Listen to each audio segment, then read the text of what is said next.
Olá, nós estamos de volta. Nós queremos falar sobre uma coisa para encorajar você, negociando com seus talentos, né? Às vezes nós pensamos nossos talentos no sentido de Mateus 25, é questão de dinheiro, mas nós queremos aprofundar nisso. E Debbie, ela vai explicar e vai correr com esse pensamento para encorajar vocês. Então, aqui em Mateus 25, versículo 14 ao 30, fala sobre um senhor que distribuiu talentos para os seus escravos, seus servos. E para um ele deu 5, para outro ele deu 2 e para outro ele deu 1. E a Bíblia fala que aí o Senhor partiu e esses servos, os primeiros 2, foram negociar com seus talentos e conseguiram dobrar os talentos que o seu Senhor tinha confiado a eles. Mas aquele servo que só recebeu 1, ele ficou com medo, achou pouco talvez o que ele tinha recebido, e ele enterrou o seu talento. Mas a Bíblia diz que Deus, que ele deu esses talentos a eles conforme a sua capacidade. Deus sabe a capacidade que cada um de nós temos. É como se eu tivesse vários filhos de diversos tamanhos e diversas idades. Eu só vou dar para cada um conforme sua capacidade. Eu nunca vou ter que tentar sobrecarregar uma criança de 2 anos, né? Eu vou dar aquele peso para alguém com mais idade e mais força. Então aqui, mas esse servo que enterrou o seu talento, eu vejo que ele enterrou porque ele tinha um mau pensamento a respeito do seu Senhor. No versículo 24, é o 24? É, 24. Né? Ele fala a razão que ele não negociou com seu talento. Ele fala: chegando por fim o que recebera um talento, disse: Senhor, sabendo que tu és homem severo, que ceifas onde não semeastes e ajuntas onde não espalhastes, receoso escondi na terra o seu talento. Aqui tens o teu talento. Então o Senhor ficou muito irado com o seu servo, chamou ele de negligente, chamou ele de mau, preguiçoso, né? Porque ele não, pelo menos poderia ter colocado no banco para trazer juros, né? Sobre o talento. Então, mas o que eu queria mostrar aqui, que a razão que esse servo não negociou, não multiplicou os seus talentos, foi porque ele temeu. Ele temeu, ele ficou com medo, achou pouco o seu talento. Isso acontece com muitos de nós que não somos chamados para grandes plataformas de ministérios, de igrejas, e a gente tem o que a gente acha, aquele um talento. E a gente fica receoso de colocar nosso talento para negociar, porque a gente acha pouco. E a gente tem medo, né, de rejeição, nós temos medo de críticas, nós temos medo da vergonha, de ser humilhados. Então a gente A gente acaba escondendo o nosso talento aqui dentro. E a Bíblia fala no final que aquele servo foi lançado nas trevas. E eu creio que todos nós, se a gente não vencer esse medo e tirar esse mau pensamento a respeito de Deus, ele é um Deus de multiplicação. Ele é um Deus que nos ama, quer nos ver bem. Ele quer ver todos nós prosperando naquilo que Ele colocou nas nossas vidas. Então, eu bato palma para o meu netinho de 2 anos, quando ele consegue fazer algo que para um neto de 15 anos parece uma coisa assim, que absurdo, né? Isso aí é muito fácil. Não é fácil para o menino de 2 anos, é fácil para aquele de 15 anos, porque a habilidade dele está mais avançada. Mas a mãe, o pai, a avó, o avô, a gente brava de vitória, como é que a gente fala? A gente fica tão contente quando a gente vê os nossos filhos ou netos vencendo cada obstáculo, ganhando na vida, né? crescendo, rompendo, a gente fica tão contente. E é só Deus que nós temos que agradar, não é os homens, é a Deus que nós temos que agradar. Então eu vejo aqui que se a gente mudar nossa mentalidade a respeito de Deus, em vez de ver Ele assim como mal, como ruim, ou então aquele Deus que não se importa conosco, não vai estar ali presente para abençoar aquele talentozinho que a gente tem. Tantas coisas nos faz ter uma atitude de nos tentar preservar. Então, esconder uma coisa é você tentar se preservar. Você está com medo, né, de se colocar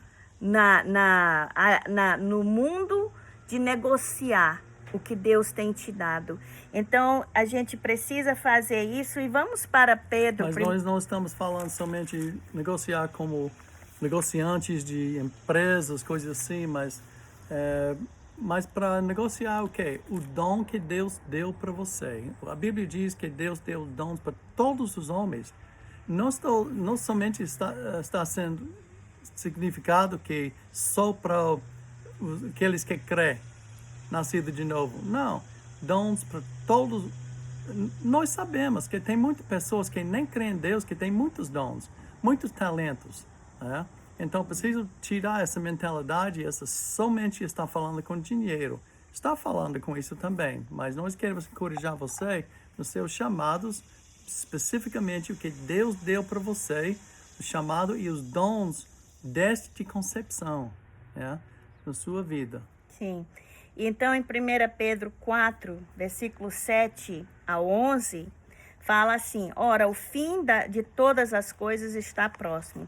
Sede, portanto, criteriosos e sóbrios a bem das vossas orações. Acima de tudo, porém, tende amor intenso um para com os outros, porque o amor cobre multidões de pecado. Sede mutuamente hospitaleiros, sem murmuração. Servi uns aos outros, cada um conforme o dom que recebeu, como bons despenseiros da multiforme graça de Deus. Se alguém fala de acordo com os oráculos de Deus. Se alguém serve, faça-o na força que Deus supre, para que em todas as coisas seja Deus glorificado por meio de Jesus Cristo, a quem pertence a glória e o domínio pelo século dos séculos. Amém. Então aqui eu acho que é um complemento, né, para a parábola que nós lemos dos talentos. Então aqui está falando que a gente tem que ser, está falando para a gente ser sóbrio nesses fins de tempos, né? Nós todos estamos. Tem uns de nós que estamos chegando aos nossos fins de tempo por causa dessa corzinha do nosso cabelo, as ruguinhas e tal. E tem também, a gente sabe pelas coisas que estão acontecendo no mundo, que a gente está bem próximo também aos fins dos tempos. Mas os fins do tempo, né, começaram desde a ressurreição de Jesus. Desde a ressurreição de Jesus e o derramamento no dia de Pentecoste, começou os fins dos tempos. A gente vive nessa faixa de tempo chamado os fins dos tempos. Então, mas a gente já está o relógio já está quase para chegar, né, à meia-noite. Então, a gente vê aqui que a gente é para viver de uma forma sóbria sobre isso. E ele começa a mostrar, primeiro, que amor. Nós temos que ter amor intenso um pelos outros. Aí fala o quê? Para a gente também ser hospitaleiro. E às vezes a gente pensa que ser hospitaleiro é você receber alguém na sua casa, para hospedar aquela pessoa na sua casa. Mas essa só é uma parte. Isso é uma parte. Mas hoje em dia, a gente nem sempre tem oportunidade de fazer isso. Mas eu estou entendendo que a gente pode ser hospitaleiro no nosso coração. As pessoas, elas moram no nosso coração. Então, ser hospitaleiro com amor é você deixar a pessoa se sentir à vontade com você. Ela tem que chegar no seu coração e se sentir em casa. O que a gente faz para fazer uma pessoa se sentir em casa? A gente fala, né? Olha, fica à vontade. vontade, se sinta em casa. Você quer comer, pega para comer. Você quer deitar, vai deitar. Você quer tomar um banho, tá aqui a toalha, né? E a gente faz de tudo para fazer aquela pessoa se sentir bem na nossa casa. Então, quando a gente está em contato com as pessoas, seja no trabalho, seja na escola, seja na vizinhança, seja na igreja, na conversa, fazendo negócios, seja onde for, a pessoa, aqui eu creio, está dizendo para a gente, ser hospitaleiro no nosso coração, que aquela pessoa, quando está ali conversando com a gente, ela se sinta, ela não fica achando que tem que fingir para você gostar dela, que ela tem que ser alguma coisa que não é, ou ela tem que ter medo de te ofender, porque se ela te ofender, você não vai querer mais a amizade dela. Tem tanta coisa que as pessoas às vezes sentem, e às vezes não é por causa da gente, como a gente está tratando aquela pessoa. Às vezes é devido ao passado daquela pessoa, ela já vem trazendo com ela traumas, né, e feridas antigas de como ela foi tratada no passado, mas se você, com o tempo, demonstrar para ela que ela está segura com você, você não vai trair ela, você faz tudo no seu coração por ela, você ama ela, você cobre aquela multidão de pecado da vida dela, né? Eu vi umas frases faladas nos filmes antigos que a gente tem assistido, e os homens mais velhos dizendo a um homem mais novo pensando em casar, ele diz assim: olha, de vez em quando fala para sua esposa que você ama ela, mostra para ela que você ama ela, porque se ela sabe que você ama ela, ela vai poder aturar muito das suas coisas. Então isso é verdade, porque o marido, ele mora no nosso coração, e se a gente não tem aquela certeza de amor, a gente precisa ter amor para cobrir as falhas um dos outros, porque senão a gente começa, aqui fala para a gente ser hospitaleiro sem murmuração, porque realmente a pessoa, quando você sabe, se você já teve alguém para entrar na sua casa e conviver com você, ela vai fazer as coisas diferente de você, ela talvez vai fazer umas coisas que você não gosta, e você vai ter que aturar aquilo, porque ela está hospedada na sua casa. E você aqui está falando para a gente não murmurar e ter aquele intenso amor por ela, porque isso vai nos ajudar a cobrir aquelas falhas daquela pessoa. Mas também fala aqui que Deus nos encarregou, né, para a gente ser bons despenseiros. Olha aí, para dispensar a multiforme graça de Deus. Cada um de nós recebemos uma dessas faixas da graça de Deus. Joe tem uma forma da graça de Deus que eu não tenho, e eu tenho uma forma que ele não tem, e você tem uma forma que nós não temos. E aqui diz que a gente é para ser bons despenseiros do que Deus nos encarregou.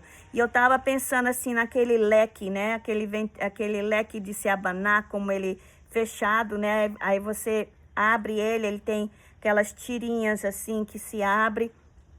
Cada uma é uma faixa, cada uma tem uma imagem, ou tem uma parte de um desenho, ou vamos imaginar que cada uma tem uma cor diferente.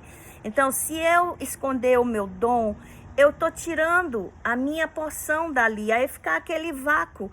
O mundo não vai ver o que eu tenho para dispensar da graça de Deus para o mundo. Então, a gente queria encorajar todos a negociar com os talentos que Deus tem lhe dado. Porque a gente muitas vezes tem medo de ser rejeitado e passar vergonha, porque nosso talento é pequeno, né? Então, a gente nem sempre vai ser um grande nome, né? Que vocês conhecem na música, no esporte, nos negócios, no governo. Deus, nas igrejas, né? Nas igrejas, né? Mas o que nós temos para oferecer, eu digo, se uma pessoa está num deserto morrendo de sede, um copo de água é muito e vai salvar a vida daquela pessoa, né? Agora, se é uma pessoa que está num palácio, claro, vai ter que ser outra dimensão da graça de Deus para atingir a vida daquela pessoa. Então, Deus não nos chamou para tudo, mas Deus nos chamou para fazer negociação com o que Ele tem nos dado e Ele conhece as nossas capacidades. E outra coisa que eu quero dizer, se a gente não faz a nossa parte, se você ler lá naquela parte lá em Mateus 25, fala que Deus tira do que tinha 1 e dá para aquele que acabou tendo 10. E outro dia eu estava pensando sobre isso, eu disse, poxa, a gente sempre pensa no positivo como se fosse dinheiro, né? A gente vê, oba, o que tinha mais, né? Ganhou mais dinheiro. Mas a gente vê muito nas igrejas, tem pessoas que parece que fazem tudo na igreja. E tem pessoas que só sentam lá de braços cruzados, só recebendo. E por quê? Por que você acha que tem pessoas fazendo tudo e tem outras ali fazendo nada?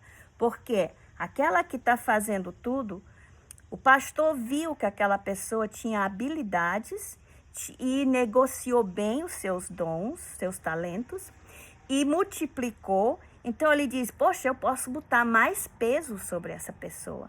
Então o que esse aqui não está carregando, eu coloco sobre aquele. E muitas vezes a gente acaba destruindo alguém por sobrecarregar aquela pessoa. Então eu clamo a todos nós que temos o nosso talento a carregar o nosso peso na obra de Deus. Seja dando uma palavra amiga, ouvindo alguém no telefone, mandando uma mensagem para alguém, orando por alguém, porque aqui fala que tudo é para a gente fazer em oração, em amor, para dar glória a Deus. Então tem uma frase que diz, quando o homem trabalha, ele simplesmente trabalha. Mas quando o homem ora, Deus trabalha. E todos nós precisamos do trabalhar de Deus nas nossas vidas. Nós amamos vocês e encorajamos todos. Se você tem muito talento, médio talento ou só um talento, negocie com seu talento, porque Deus é um Deus de multiplicação, Ele é um grande Criador e Ele quer nos abençoar. E nós vamos viver no gozo, isso que Ele falou para aqueles que fizeram, negociaram. Ele disse, entra no meu gozo. E você vai experimentar o gozo de Deus quando você negociar com seu talento, usar seu talento para Deus e para as pessoas. Deus abençoe vocês. Até o próximo. Sempre fixar seus olhos em Jesus, tá? Seja abençoado.